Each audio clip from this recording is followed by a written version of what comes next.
आजकल एक मैं बात बताने जा रहा हूँ, आप ध्यान से सुनिए। बहुत सीखने की बात है, इसमें बहुत सीखने की कला है। इसको ध्यान से सुनिएगा थोड़ा। जो आजकल चाहे देवता हो या गुरु हो, क्या है ना, एक फैशन बन गया है। ऐसे गुरु को बदलो जिसके अंदर ज्ञान नहीं होता है, जो ज्ञान की रोशनी में तुम्हें डुबा नहीं सकता है। ऐसे गुरु की तलाश करो जो तुम्हें आज नहीं तो कल तुम्हारी जिंदगी को ज्ञान की ऐसी रोशनी में वो अलौकिक शक्ति से भर दे पाएगा। उस गुरु की तलाश करो। लेकिन क्या पता, सदगुरु को मानते मानते, सदगुरु की पूजा करते करते कहीं अगर गुरु जी शिष्य के ऊपर कृपा करते करते अगर देर हो जाए तो शिष्य क्या करते हैं, आजकल कलयुग के शिष्य फिर दूसरे गुरु बदल देते हैं। अभी शिव मंदिर में गए, अपने कामना कहने लगे तो कामना पूरी नहीं हुई, तो किसी ने कहा कि अरे शिव जी के पास मत जाओ, हनुमान जी के पास चले जाओ। तो हनुमान जी के पास फिर 21 दिन गया, फिर 21 दिन हनुमान में भी पूरा नहीं हुआ। फिर माँ काली, किसी ने कहा कि माँ काली को उपासना करो, वो मन्नत पूरी कर देगी। तो उसने क्या किया, फिर महाकाली के पास फिर गया, फिर भी मन्नत नहीं पूरी हुआ। फिर घूम घूम के क्या किया, उसने सदगुरु के पास ही आया। क्योंकि गुरु बिना ज्ञान नहीं, और गुरु बिना मार्गदर्शन नहीं, और गुरु बिना भगवान शिष्य की पूजा को ग्रहण करेंगे ही नहीं।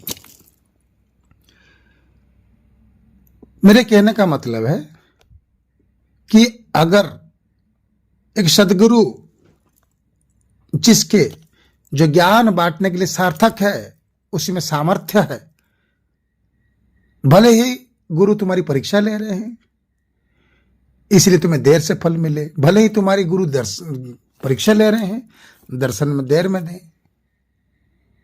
तो अंदर धैर्य और संतोष रहनी चाहिए।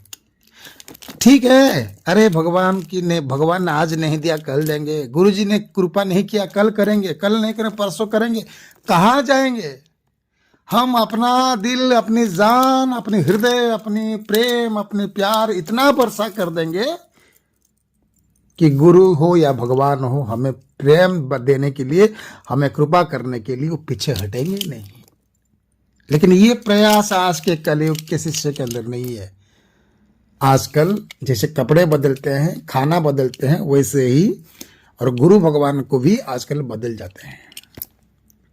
लेकिन एक शिष्य अगर सोचता है कि मैं इस गुरु से दीक्षा ले लूंगा और अगले महीने में मैं अरबपति बन जाऊंगा, फिर दूसरे शिष्य ने, किसी शिष्य ने वो चाहा कि नहीं नहीं, मैं इस गुरु से दीक्षा लूंगा और उनके गुरु के मार्गदर्शन पे चलूंगा, और इन गुरु की दीक्षा लेने के बाद इनके हिसाब से चलूंगा, 2 महीने के अंदर मैं बड़ा आदमी बन जाऊंगा। ये सोच तुम्हारी बहुत कमीनापन है, और इस सोच की वजह से तुम्हारी कमियां होती है, और इस कमियों की वजह से ना तुम साधना में सिद्धि प्राप्त कर सकते हो, ना लाभ उठा सकते हो, ना तुम्हारी जिंदगी बना सकते हो।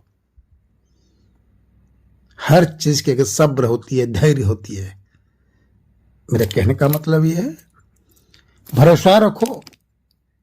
जैसे अपने बाप के ऊपर भरोसा रखते हो, अपने माँ के ऊपर भरोसा रखते हो, तो भगवान के ऊपर भी भरोसा रखो, गुरु के ऊपर भी भरोसा रखो।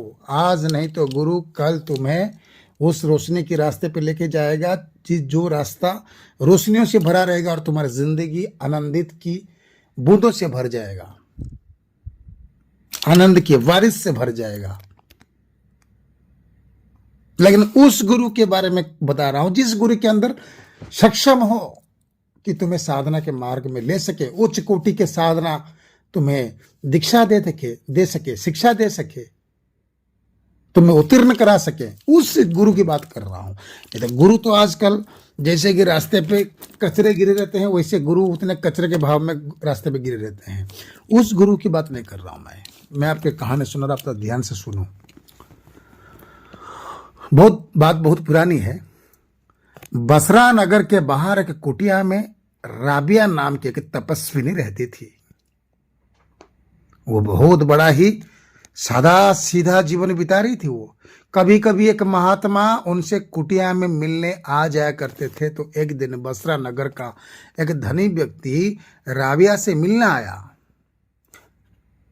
और उन्हें कष्ट में सामान्य जीवन जीते देखकर उनकी आंखों में आंसू आ गए। तभी महात्मा ने उससे इनका कारण पूछा तो वो धनी व्यक्ति कहने लगा, राबिया सच्चाई की राह पर चलकर हम लोगों का बड़ा कल्याण करती है, हमें सच्चाई का मार्ग दिखलाती है और स्वयं बड़े दुख से जीवन व्यतीत कर रही है। कभी खाना मिलता है तो कभी खाना नहीं मिलता है, काफी कमजोर हो गई है। अगर वो इस दुनिया से चली गई तो हम सब तो अनाथ हो जाएंगे। इसलिए धनी व्यक्ति ने महात्मा से अनुरोध करके कहा कि मैं कुछ सोने की मोहर लाया हूं, मैं कुछ सोने की मोहर लाया हूं। हे महात्मा, ये सोने की मोहर आप राबिया जी को दे दे। तो राबिया तो सत रास्ते पे चलने वाली औरत है, लेकिन हे महात्मा,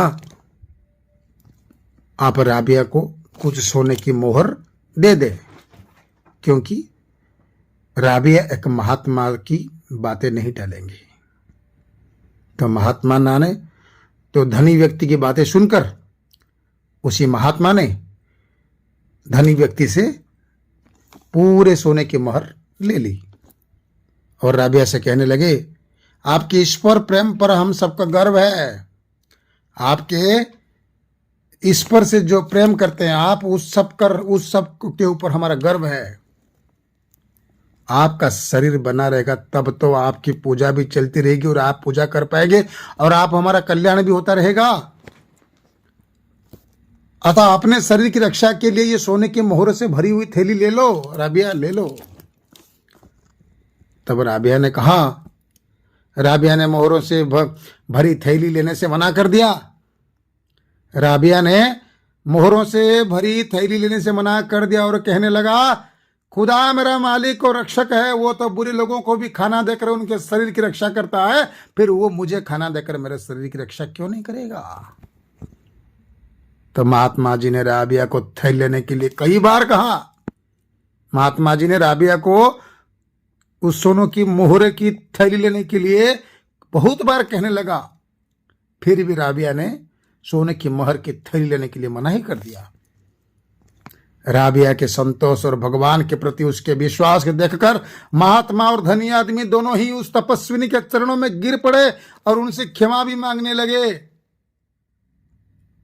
इसका मतलब यह है कि राबिया ने भगवान को नहीं बदला, गुरु को नहीं बदला, परमात्मा को नहीं बदला। कितने भी दुख आया फिर भी उसी गुरु रूपक उसी परमात्मा रूपक उसी भगवान के पास गिड़गिड़ाता रहा, धैर्य रखा, इतना धैर्य रखा कि भगवान को भी आना पड़ा और भगवान आने के लिए विवश भी हो गए। तो इसलिए मेरे कहने का मतलब यह है, शिष्यों, आज फल नहीं तो कल मिलेगा, कल नहीं तो परसों मिलेगा। हिम्मत मत हारो, धैर्य मत हारो, और कपड़े बदलने की जैसे गुरु को बदलो मत। गुरु बदलने से गुरु को तो चंडाल दोष लगता है और तुम्हें भी चंडाल दोष लगता है।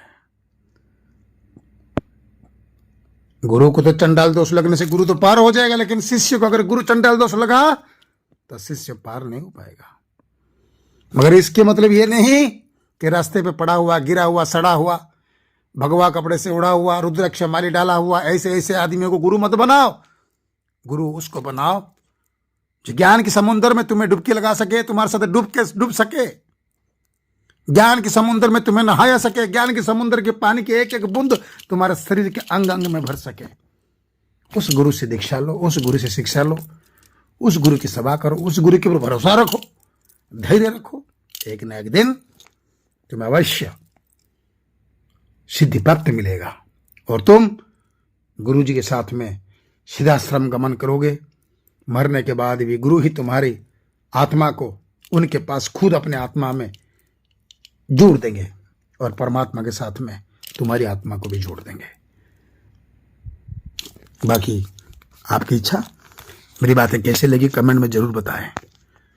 जय माई की जय मेरे गुरुदेव जी।